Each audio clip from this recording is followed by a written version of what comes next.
Welcome to Chillin' 101. We hope this video helps.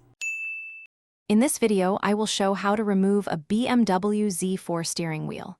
First, prioritize safety by disconnecting your car's negative battery terminal. This crucial step prevents any accidental airbag deployment during the process.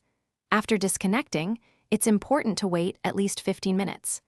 This allows the vehicle's electrical system to fully discharge, ensuring a safe working environment for you. Next, we'll detach the airbag unit.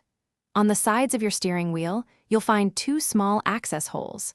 Gently insert a flathead screwdriver into each hole to release the internal retaining clips. Once released, carefully pull the airbag unit forward. Then, disconnect the 2 or 3 electrical connectors on the back, ensuring not to pull on the wires. With the airbag safely removed, you'll see a large central bolt. You'll need a 16mm socket wrench to loosen this bolt. Before fully removing it, it's a good idea to mark the steering wheel's current position relative to the steering shaft. This simple step will help ensure proper alignment when you reinstall the wheel later, saving you potential headaches. Finally, with the central bolt completely removed, you can now gently pull the steering wheel straight off the spline shaft. Make sure to keep it straight to avoid damaging the clock spring or any other components. Be mindful of any remaining wires or connectors that might still be attached.